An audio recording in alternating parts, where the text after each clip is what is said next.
We had a bit of a lunch and learn today, so it was a different idea. And that's why I came in a different position. We're in the social hall side of our shul, so people can carry on eating.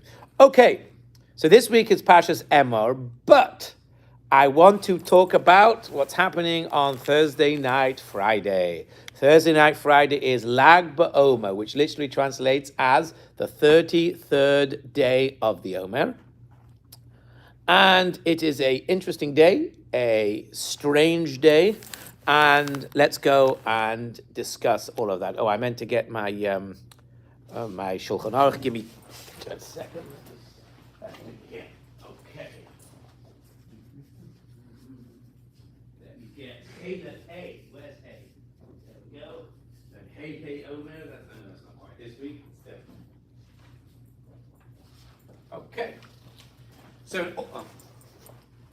So, in order to understand Lag BaOmer, we first need to understand what is this period of mourning that we observe in the Omer all about. So, of course, there's a mitzvah between second day Pesach till Shavuos to count 49 days, 7 weeks, and on the 50th day is the holiday of Shavuos. You bring a sacrifice when you start counting, you bring a special sacrifice when you finish, and that's all the mitzvah and so on. However, it's been overtaken by a period of mourning where, as you see, we don't shave, we don't take haircuts, we don't get married, and so on. However, it's not as mourning style as the 3 weeks. So, for instance, people can make shechayanu according to most opinions. You can buy a new house, you can move into a new house, you can buy a new car, and so on. Whereas the 3 weeks and the 9 days is much more serious. So, what is it all about? Why is there a period of mourning? How long is this period of mourning? So, it seems there is a period of 33 days out of the 50 days of the Omer that are a period of mourning. And there are two different ways of working this out. One is from the beginning of the Omer until day 33. Another is to divide it up. You start at Rosh Chodesh ER, you do 33 days till 3 days before Shavuos, 33 days, and you take a day off, Lag BaOmer. So what is it all about? Why do we have this period of mourning?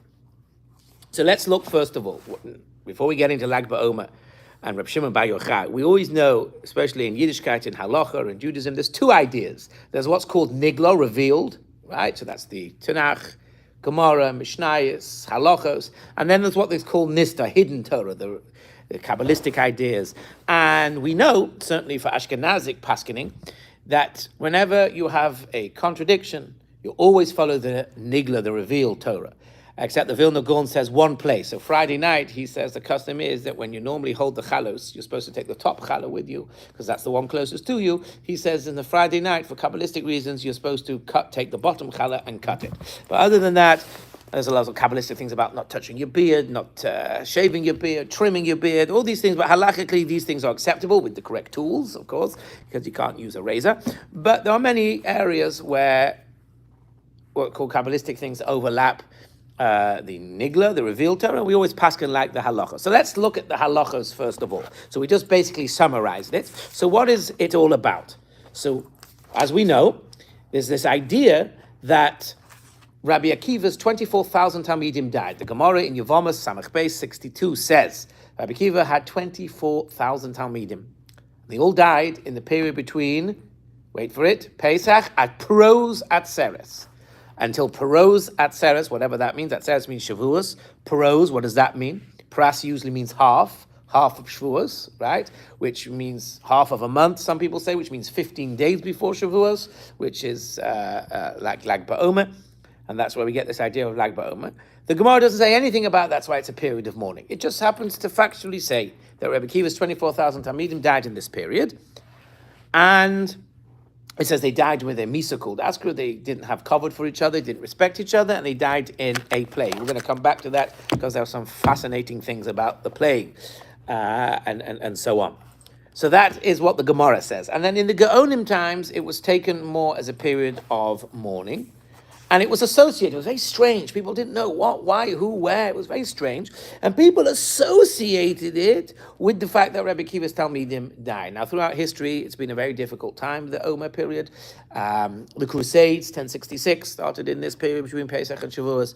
The Gezeres Tachvatat, the massacres of the Cossacks, happened in 1648, 1649, was also in this period. So it's a very dark period. So there's a lot of ideas of mourning. But again, it's very shrouded in mystery. And it's associated really with the Talmidim of Rabbi Akiva dying. So, all of a sudden, we come to Lag BaOmer.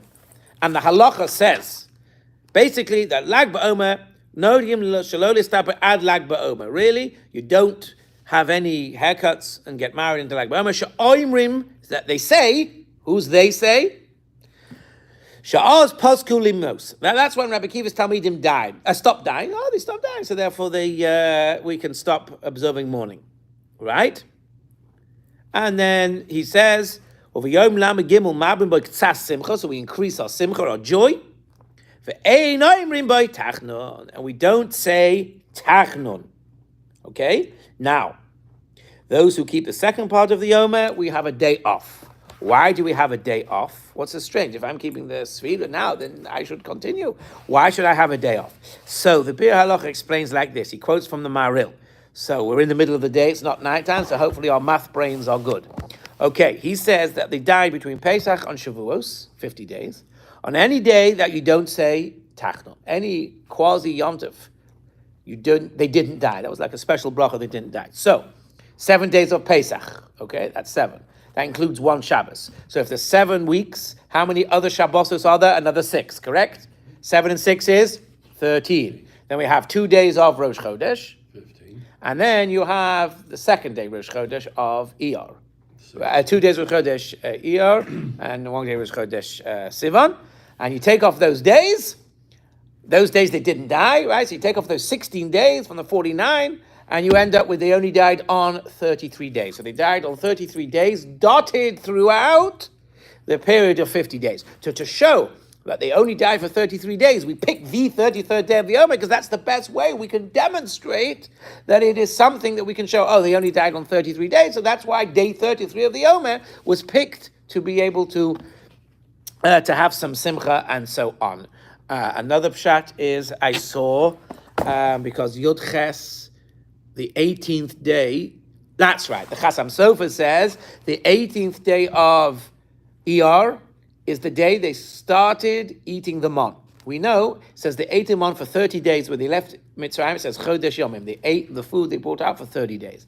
Then says, so that would be 15th of Nisan. 15th, yeah. Then they complained. They went 3 days fighting, and Hashem gave the mon. So says the Chasam Sofer, when did the mon start coming down? The 18th, to celebrate the fact that we started eating mon. Hashem gave us such a miracle every day. Mon, bread from heaven, water from the well of Miriam, to celebrate that miracle on the 18th. Just so happens that's the 33rd day of the Omer, but it's the 18th of Iyar. It's not the 33rd day of the Omer, according to the Chasam Sofer. It's the fact that it's the 18th of Iyar, the date, that makes it into a simcha, and therefore we don't say Tachnun,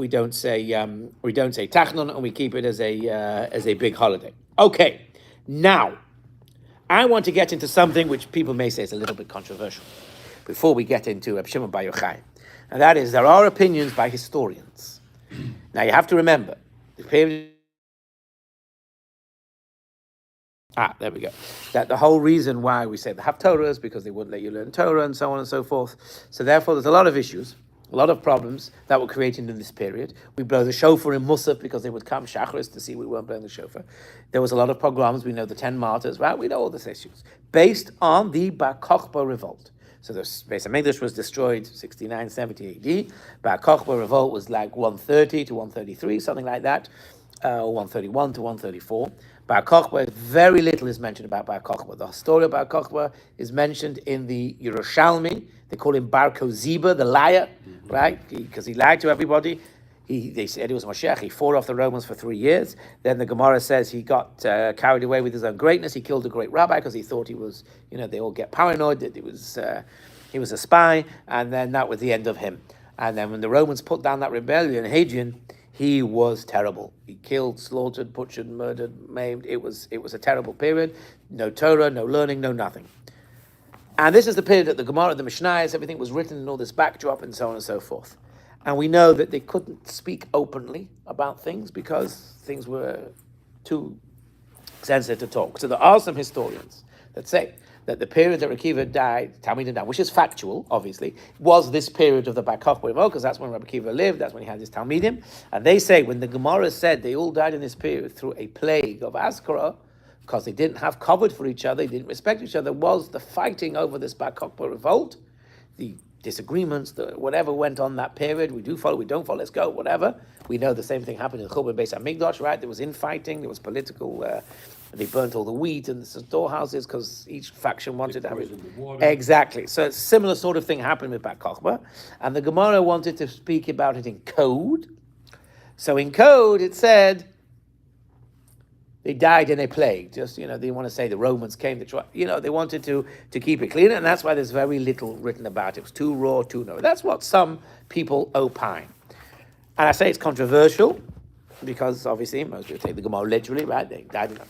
However, I saw in the Otzar Mingagim, okay, I saw a few fascinating things, including an answer to a question I've had for many, many years. About Lag BaOmer. Lag BaOmer starts with a lam. This goes through every letter. Here we go. Lag BaOmer. Okay. And it goes through the halachos of Lag BaOmer. Right.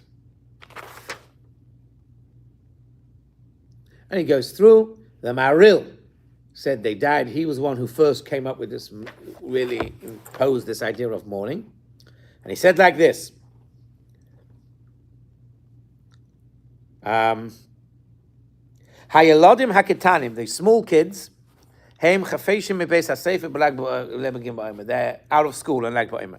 V'noigim leilech l'suach b'ya'oros. They go on hikes like I used to do when I was in school. We used to go on a hike Lag BaOmer. Ulayaros pakeshes, to shoot bows and arrows. B'derech schok, in a way of laughing, right? You have fun and so on. Yesh noigim, listen to this. Yesh noigim gam b'tisha b'av achakinos. I've heard of this before. That they also would go to the fields and shoot bow and arrows, not just on Lag BaOmer, but also on Tisha B'av. Amazing.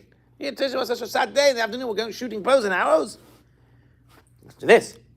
V'hoichim lechatz hamovesim hakashosos l'rames, to imply. They're going out to war with the enemies. That caused the destruction of the Beis HaMikdash.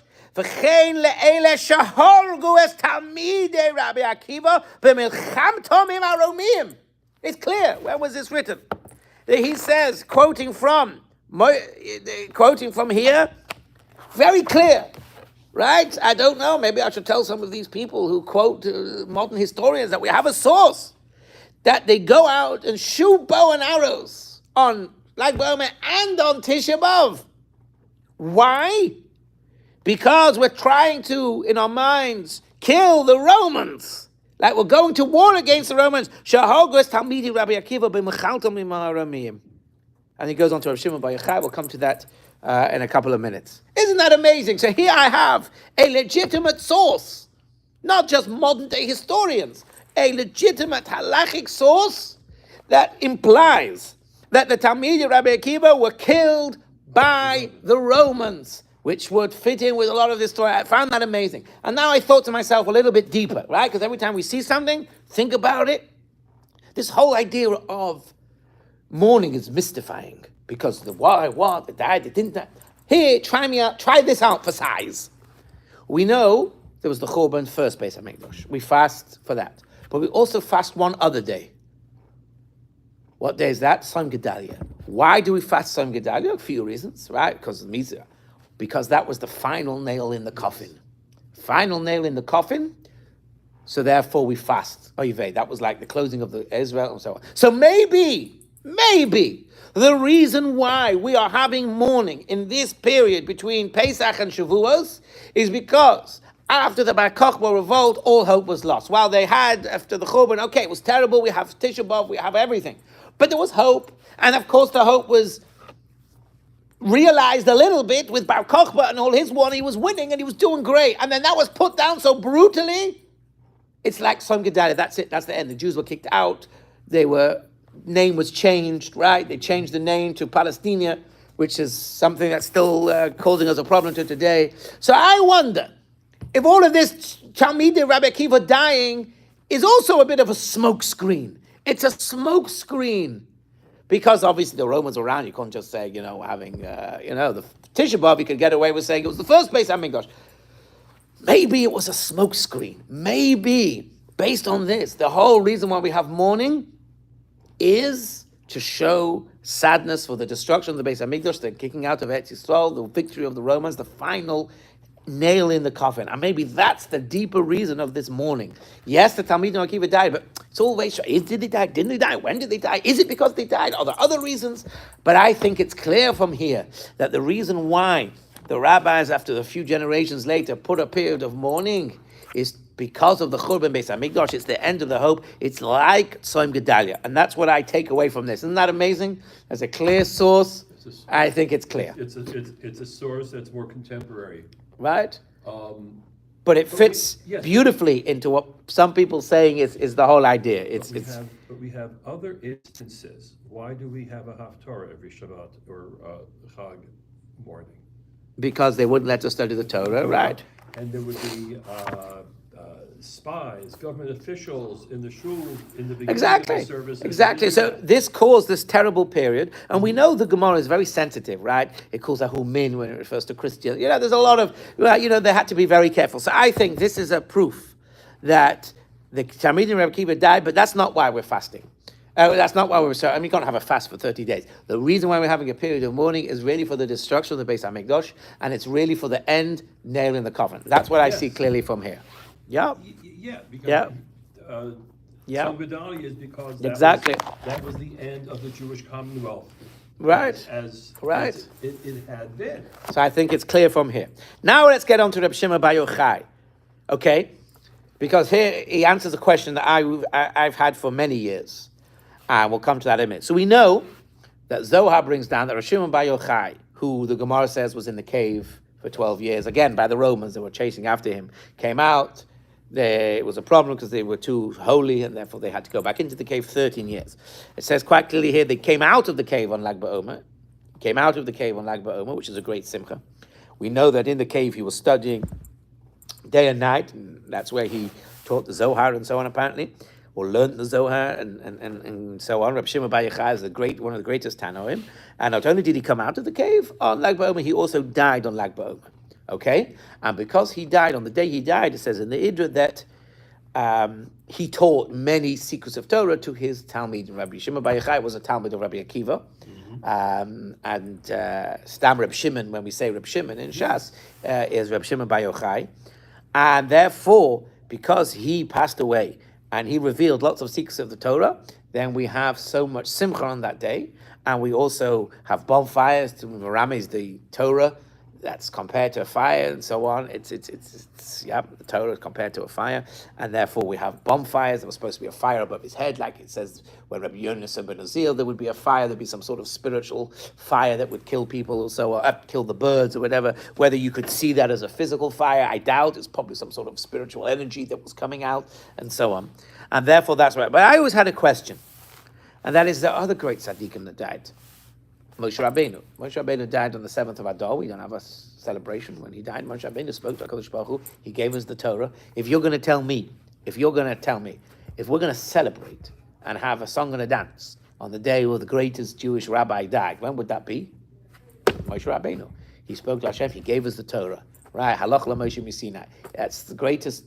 So why Reb Shimon Bar Yochai and not Moshe Rabbeinu?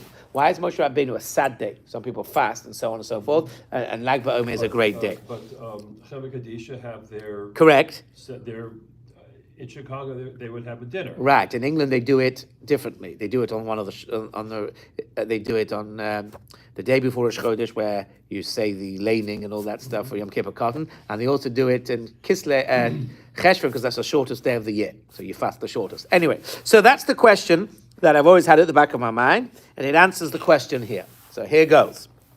Right. According to the Kabbalistic ideas, Yom Lamagim Mo'ime, who Yom Hilula de Rabbi Shimon Bar Yochai. It's the day of the uplifting of Rabbi Shimon Bar Yochai. Ki ba'oisog Yom, on that day, Gilasoi Doisov leTalmidov Kodim P'tirasa. He revealed all his secrets to his Talmidim. V'chiba ha'idru Rabba v'idru Zuta. He made the Sfarim, the idru Rabba, the idru Zuta. How you do him? V'atam, and the reason. So why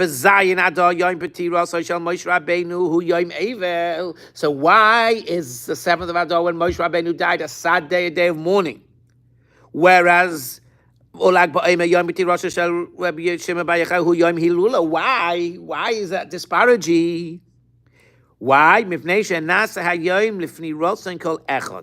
Everybody agreed there and then it was going to be a happy day. Ki Moshe Rabbeinu bocha al Yom Moshe. Moshe Rabbeinu was crying the day he died. He was so upset.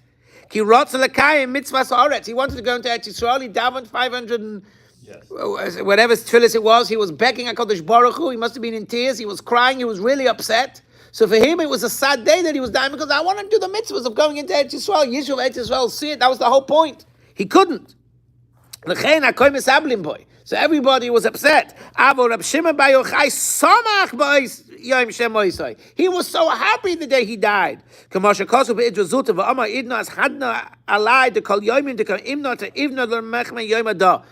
every day that I lived, I look forward to the last day, the day I die.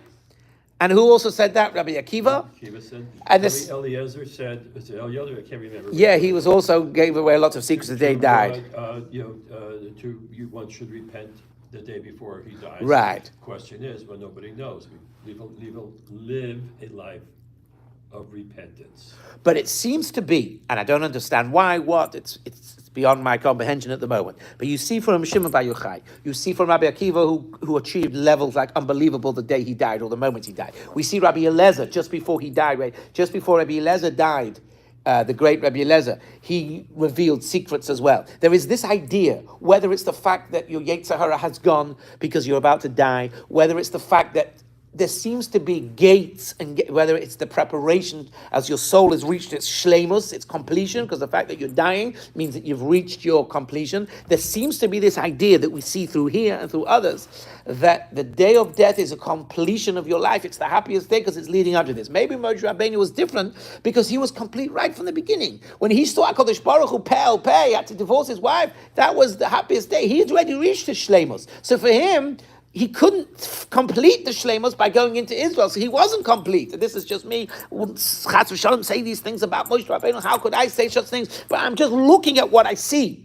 right? As Rabbi, what's his name from who Paskin, the Moshe Feinstein said when his Paskin, how could he Paskin sometimes against all these giants? He said because when you go through the sugyas and you see things, whatever you see, you can go based on it. So I see that Moshe Rabbeinu maybe couldn't complete his shleimus because he couldn't go into Israel, so he wasn't complete, whatever that means. Whereas Reb Shimon Bar Yochai was, and that's why it's so happy. It was his completion. Moshe Rabbeinu, let me put it this way. Everybody else in the Jewish world, Right. going back as far as you want, going to Israel, that's the completion. Correct. Moshe Rabbeinu is the only person in the world who wouldn't be complete by doing that because he already was Complete. Right. So for you and me, It was completion. it's completion. For him, again. Anyway, we'll end it here. Anything. And because you have stuff to do, and I have.